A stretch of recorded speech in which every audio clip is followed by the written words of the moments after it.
You came a long way from St. Louis.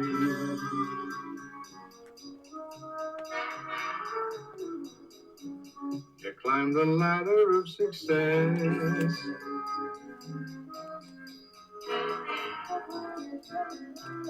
I've seen the flashy foreign cars that were parked out in front of your fancy address. You came a long way from St. Louis.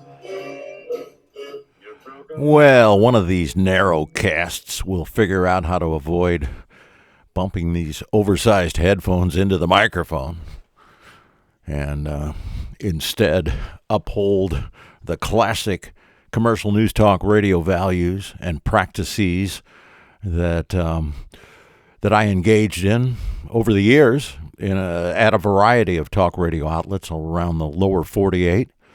But here we are at WBQS News Talk Radio, a radio station that doesn't exist, but maybe someday will. Certainly should, in my view. Of course, I'm biased. I'm Brian Styble, the radioactive guy, endeavoring to avoid statement of the obvious as we propagate conversation at the speed of light here on the Radioactive Take, offering news and commentary with an old school style. That's what we aim for, at least. And we're delighted to have you aboard here on YouTube. Reminding you that our email address is radioactiveseattle@gmail.com. And boy, would we be flattered if you were inspired to not just subscribe, but maybe even give us the old thumbs up on YouTube, because that can help us, will help us grow this little broadcast soiree into something with a significant audience. And already, I have to say, after 2 weeks, already we're starting to get some people other than my friends who have been so charitably tuning in and sometimes even subscribing. But now, word's getting out, I am informed. And the guy that informed me of that is none other than Barry O'Hara. That's a name you may remember if you remember my broadcasts over KIRO Seattle, not Cairo, Egypt, Cairo, Seattle, where Radioactive Seattle was, I'd like to think, a popular show, at least amongst the overnight audiences. Barry O'Hara was the man behind the glass for those. And he's not behind the glass here. That's nobody. I'm running a one-man show here. I'm a one-man band on YouTube, as I suppose everybody, and there's a couple of million, I'm informed, similar narrowcasts, as I call them, here on YouTube. So my responsibility is to try to differentiate myself from all of those other ones. And now Barry O'Hara is volunteering and has been enlisted to be the associate producer of the Narrowcast, and we're delighted to report that. And one thing, he's a particular fan, as I suppose most of us are, who are fans of classic film, of the late Orson Welles, whose fictive alter ego, Citizen Kane, Charles Foster Kane, lived in Xanadu. Except he spelled it with an X, as did, I guess, the Olivia Newton-John film.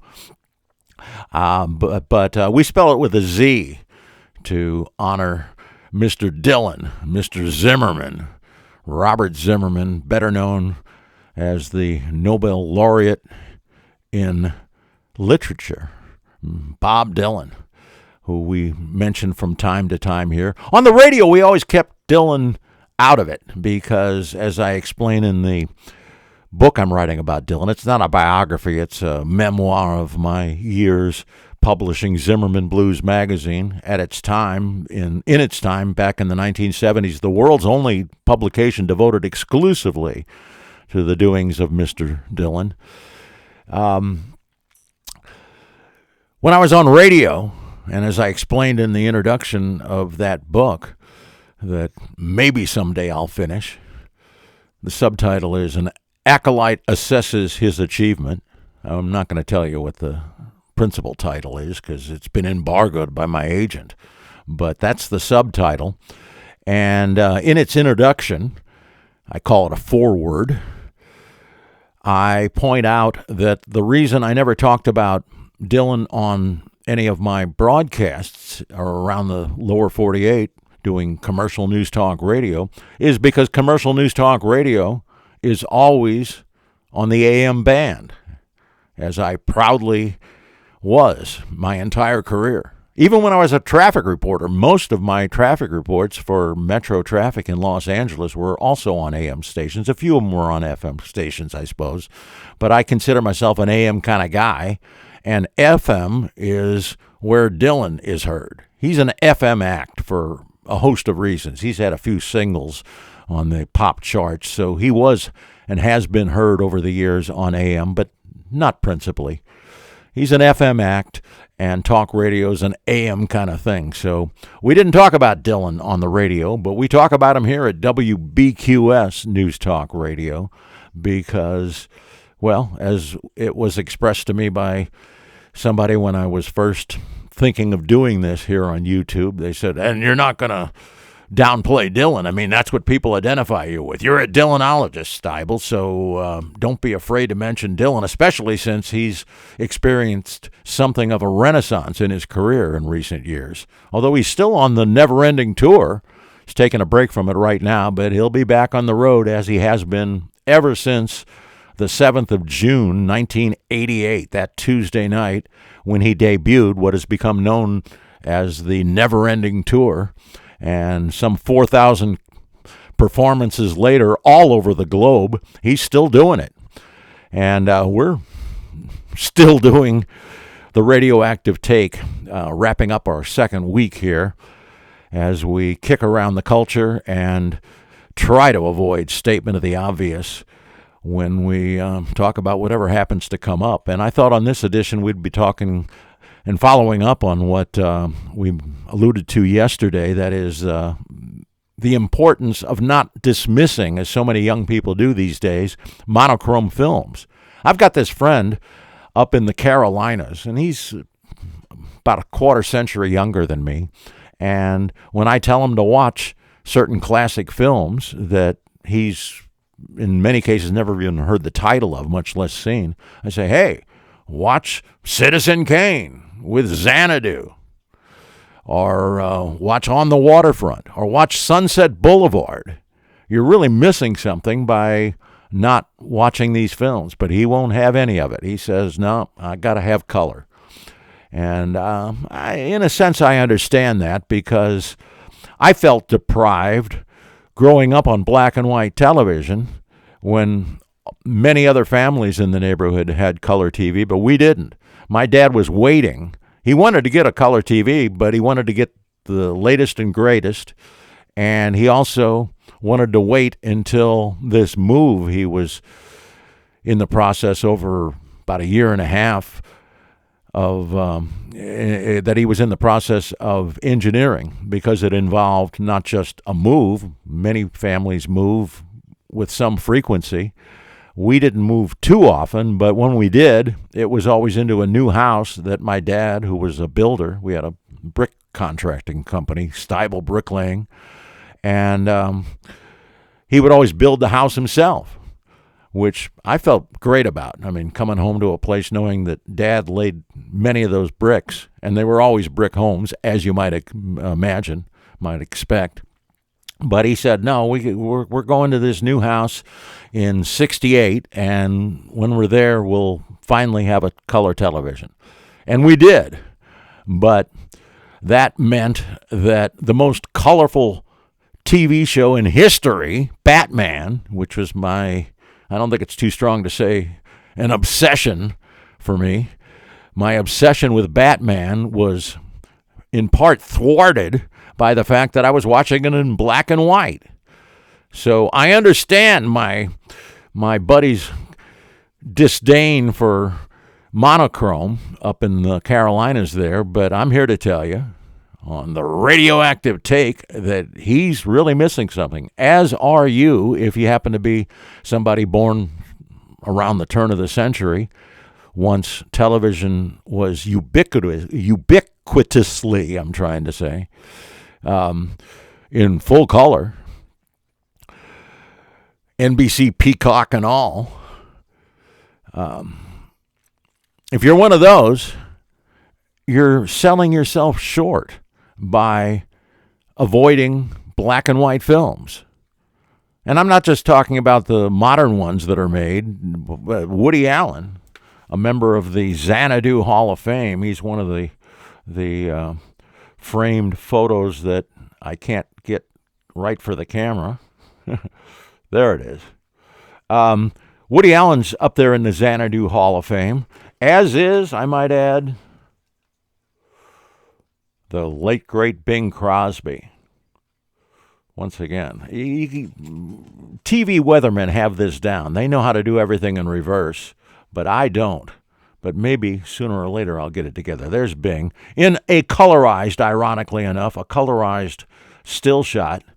I try to pick quintessential photos. Since there's only one photo of everybody, and there's only 75 frames up there in the Xanadu Hall of Fame that you see as soon as you enter Xanadu, what I call my condo here in the sunshine state of Florida. Since everybody's only got one frame, I try to pick a real classic, memorable, quintessential, if you will, shot, and that was the one I selected for Crosby. But I could have also, because I'm a fan of Bob Hope, although not as big a fan of him as I am of Crosby, I could have picked a classic shot from one of the road pictures. And it was that series that Hope and Crosby did together. They made 7 of them. It was that series, or in specific, the Road to Bali, which was aired on Turner Classic Movies just a few nights ago. It was that series that got me thinking about this huge divide in the minds of some people. Well, I guess in anybody's mind, but the question is whether it's a divide that is unbridgeable, whether you're so into the color thing that you won't even consider watching a black and white film, like my friend up in the Carolinas, who, a quarter century younger than me, just doesn't see the point of black and white. We've got color now. Why do it in black and white? Well, you might ask the same question, now that we've got television all over the place, why do radio anymore? Well, because radio is a superior medium to television would be my response to that. And that's one of the reasons, one of the many reasons I'm trying to capture as many of the trappings of radio here with the mic flag and all on the Radioactive Take, because I do prefer radio, and I'd prefer to be on radio, but that's not available to me, at least at this point. Maybe again someday, but I don't expect so. Radio is dying a slow and painful for me death, and talk radio, local talk radio in particular, is all but extinct. And that's why I'm here on YouTube. Resisted the move to YouTube for the longest time. Radio professionals have been recommending it to me since about 2008, 2009. Go on YouTube, Styble. You can't get on the radio? Go on YouTube. Do your own thing on there. And I said, but I'm not a TV guy. I would always respond, I'm a radio guy. But now I have come to the conclusion, after a couple of weeks' worth of editions, this is wrapping our second week on YouTube, I've now realized that not only is this not radio, obviously, but it's also not even television. I mean, it's got a video camera, and it's got a microphone, and you've got images, and hopefully coherent commentary to accompany those images. But because of the way it's done, YouTubing, it's really a difference not just of scale in terms of audience reach, but it's also a difference in kind. Because, again, it's a one-man, I keep adding a D there, a one-man band is what I've been trying to say. It's a solo operation, and since you're handling all of the engineering and all of the atmospherics and all of the what the young people call content, all of the material is the way I would describe it, that comprises a given edition of the Radioactive Take, because of all of those factors all together, akin to a juggler keeping 7 or 8 balls in motion at the same time. And I've tried to be a juggler. I've even got Indian clubs in the other room there, but you wouldn't want to see me doing that thing, because invariably 1, if not 2 or 3 of the clubs end up on the ground. Never been able to master even 3 things to juggle, much less the half a dozen or so factors I have to keep track of to be able to make this a watchable experience for you in the YouTube audience. And if it is watchable, and dare I say, even if it's enjoyable, even if we're offering something that makes you want to come back to future editions of the Radioactive Take, which we do Monday through Friday, if that's the case, then go ahead and subscribe. Make it easy on yourself to find us, and maybe even give us the old thumbs up of a like. That would be nice. And it would also, I'm informed by my silent partner who's been giving me the technological tips, and my new recruit here. He actually recruited himself. He called up and said, "Hey, I want to be part of this. I like what you're doing, Styble." That's what Barry O'Hara said. And I'm not sure he always liked what I was doing when he was on the other side of the engineering booth glass there at Cairo. But he says this is the best he's ever heard Styble or seen Styble. So keep it up, Styble, he says, and let me be part of the proceedings. So Barry O'Hara is now our associate producer, and we're thrilled about that.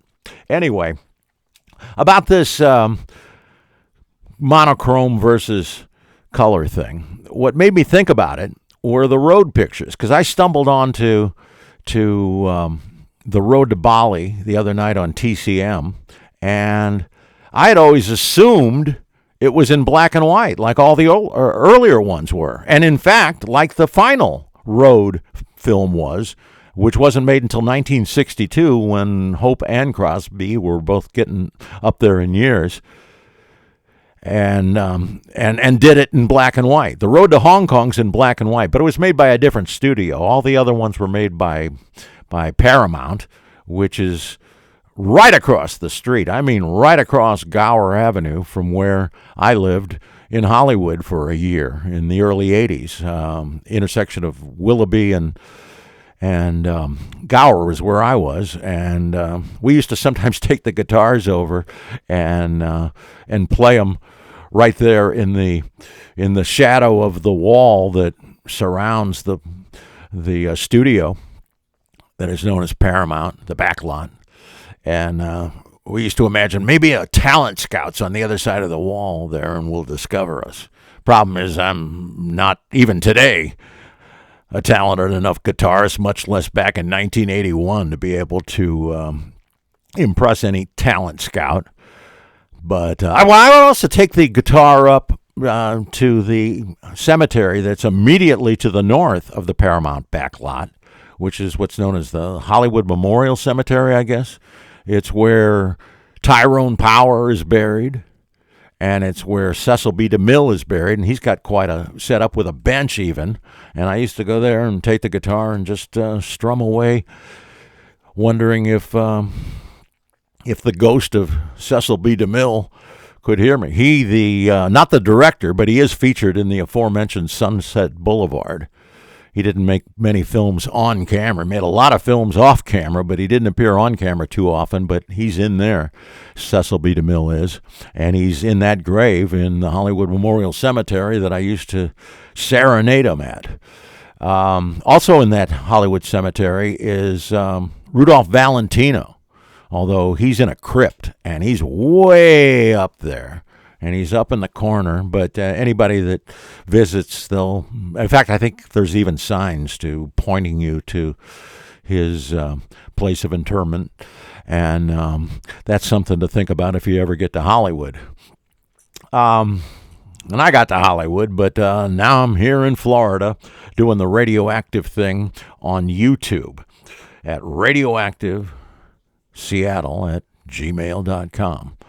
And we'd love to hear from you, of course. Anyway, the road to Bali turns out to be in color. I found that out when I was watching it on TCM. And at first, I was scratching my head. I said, wait a second, maybe I haven't seen all 7 films in the Road series. Road to Bali, Road to Zanzibar, Road to Hong Kong, Road to Morocco, I want to say, and a couple of more. But because it was in color, I said, maybe I missed that one. But then I thought, nope, I watched it in black and white. And that's because I got onto the Road series quite early in life, thanks to my late brother. He recognized the comedic value of them, and he said, kid, watch these films. You'll learn something. And I did. Among other things, I learned that in their prime, Hope and Crosby, because this was in the 60s, I was picking up on all this, and they were already quite aged by then. And in fact, Bing Crosby died in 1979, right before they were going to make an 8th Road picture. I think it was called The Road, or the script was called The Road to the Fountain of Youth. Pretty appropriate for the aging Hope and Crosby, but that never got made because Bing Crosby died right after finishing a game of golf over in Spain. I believe his last words were something to the effect of, "Great game, boys." And then he collapsed, and there was no more Bing Crosby. And that's a crying shame because along with Sinatra, he set the standard that was upheld until just a couple of weeks ago by the late, great Tony Bennett. They just don't make them like that anymore, and I doubt they ever will again. Although there's a lot of great singers in the current generation, but they're not crooners like Sinatra and Crosby were. But anyway, that's what got me thinking about monochrome versus black and white films. And again, if you're young or younger, like my friend up in the Carolinas, and just can't tolerate watching a black and white film, I think you're selling yourself short. You're depriving yourself of a lot of great obscure films very often, these film noir productions that are on YouTube, on adjacent channels, and in incredible abundance. There's at least 100 obscure, many of them, but still 100 obscure and some a lot better known examples of the film noir genre. And again, film noir translates from the French as film black. So you would expect film noir production to be in black and white. Although there's something that has been widely described as neo-noir called L.A. Confidential, Curtis Hanson's masterwork, a terrific film on so many levels. L.A. Confidential is in modern color and not Technicolor like The Road to Bali was, which is an exaggerated kind of color, which annoys some people, but I like colorful stuff just because I was so deprived by having to watch Batman, the most colorful TV show in history, in black and white. So I don't mind exaggerated color, but most people do. And there's no exaggerated color or any exaggerated acting hardly. Maybe Danny DeVito, but he's the only one that overdoes it in L.A. Confidential, an example of so-called neo-noir. But that's the rare exception, not the rule. Film noir is generally and should be in black and white, and you should be in front of YouTube searching all of these film noir. Just search the word noir, N-O-I-R, and you'll see at least 100 obscure films that really are worth your while, especially if you like detective dramas, but not necessarily. I mean, there's a lot of variations in the film noir genre, and I think you'll be impressed, particularly if you see films with one of my favorite actors, the very, very underrated Victor Mature, and also Edmund O'Brien. They both made a number of film noir movies over the years, and they're all in the public domain now because they were generally